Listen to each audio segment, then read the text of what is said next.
دوپہر کا وقت تھا، سردیوں کا موسم تھا، مصر کی سرزمین تھی اور سلطان صلاح الدین ایوبی رحمت اللہ علیہ کی عدالت لگ چکی تھی۔ سلطان صلاح الدین ایوبی نے اپنی زندگی میں بہت سے ایسے فیصلے سنائے جن کو دیکھ کر عقل بھی حیران رہ جاتی اور تاریخ بھی لکھنے پر مجبور ہو جاتی، لیکن یہ مقدمہ اپنی نوعیت کے لحاظ سے بہت ہی انوکھا اور بڑا مشکل ترین مقدمہ تھا، کیونکہ ایک عورت پر اس کا جرم ثابت ہونے کے بعد بھی سلطان صلاح الدین ایوبی رحمت اللہ علیہ نے ایک ایسی ترکیب نکالی کہ اس کو بے گناہ ثابت کر دیا اور تمام لوگوں کو حیرانی اور پریشانی میں ڈال دیا۔ وہ عدالت کوئی عام عدالت نہیں تھی، بلکہ تاریخ کی سب سے بڑی عدالت تھی، کیونکہ اس عدالت میں مصر کے بڑے بڑے قاضی، سلطان کے وزیر اور مشیر شامل تھے۔ سلطان صلاح الدین ایوبی رحمت اللہ علیہ اس مقدمے کو سن رہا تھا۔ سلطان کے سامنے ایک عورت کو پیش کیا گیا جس کو ایک مرد کے ساتھ زنا کرتے ہوئے پکڑا گیا تھا، اور اس کے ساتھ گواہ بھی اپنی گواہی دے چکے تھے۔ تمام حاضرین سلطان سے توقع کر رہے تھے کہ سلطان اس کو شریعت کے مطابق ایک نامحرم کے ساتھ زنا کرنے کی سزا سنائے گا۔ سلطان صلاح الدین ایوبی رحمت اللہ علیہ نے اس عورت کو کہا کہ تم اپنی مکمل داستان تمام لوگوں کے سامنے سناؤ، تاکہ لوگوں کو پتہ چل جائے کہ تم نے کس مجبوری میں گناہ کیا اور تمہیں کیا سزا دینی چاہیے۔ اس عورت نے کہا، سلطان معظم، میں ایک چرواہے کی بیٹی ہوں۔ میرا باپ بکریاں چراتا اور ان بکریوں کو بیچ کر ہمارا زندگی کا گزر بسر ہو رہا تھا۔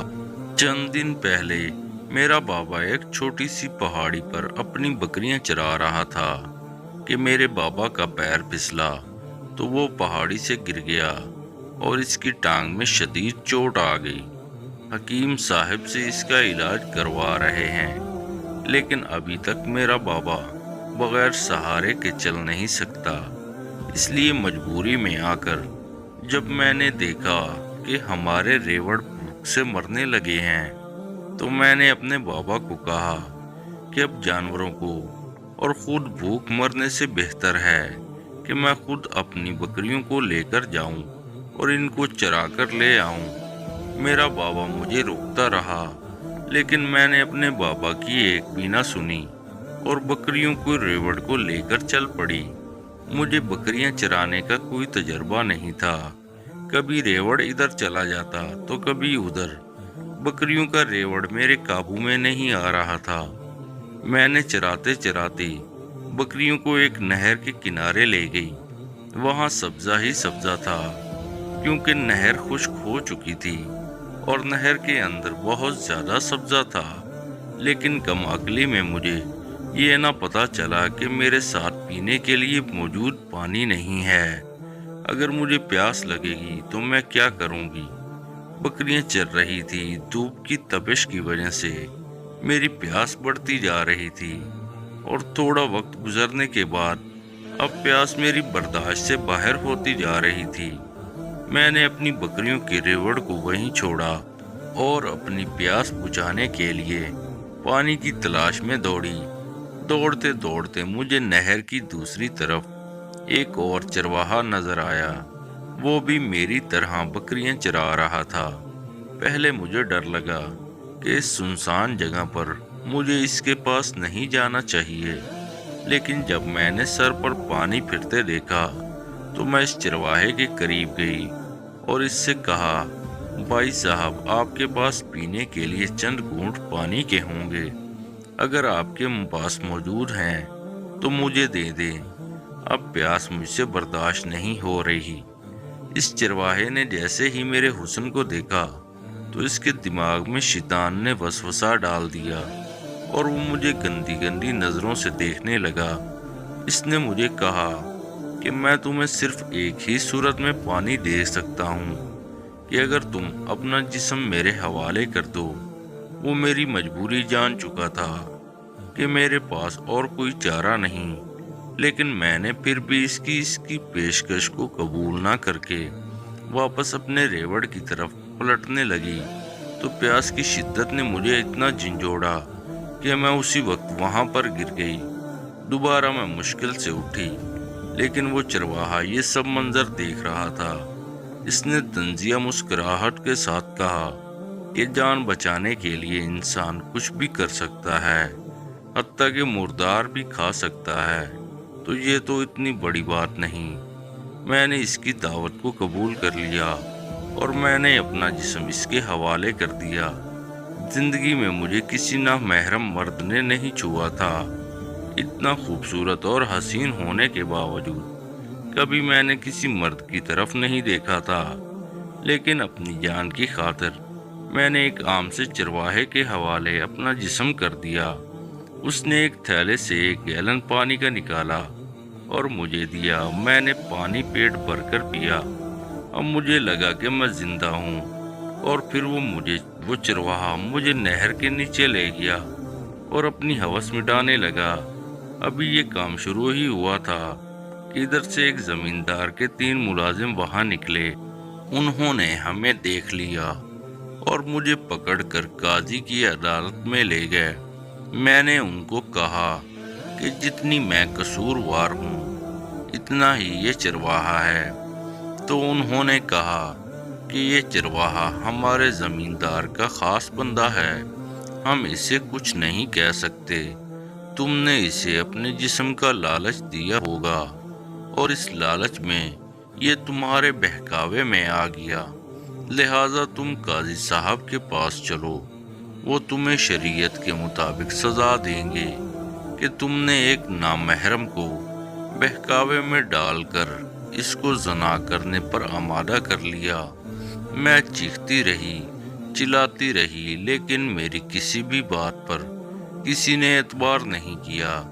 جب قاضی صاحب کو جا کر ان 3 نوکروں نے ساری صورتحال بتائی تو قاضی صاحب نے بغیر تحقیق کے ان جھوٹے گواہوں کے بیانات کے مطابق مجھے سزا سنانے کا فیصلہ کیا۔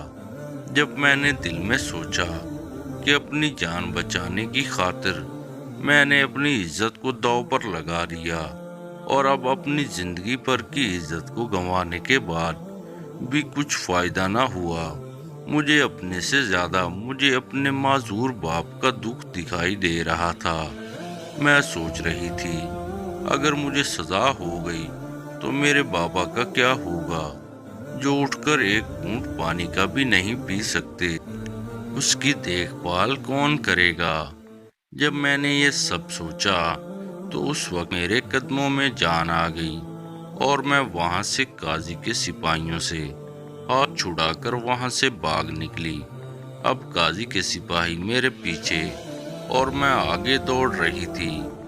دوڑتے ہوئے مجھے سلطان صلاح الدین ایوبی رحمت اللہ علیہ کے سپاہیوں نے دیکھا تو انہوں نے مجھے پکڑ لیا اور پوچھا، اے خاتون، تم ننگے سر کیوں بھاگ رہی تھی؟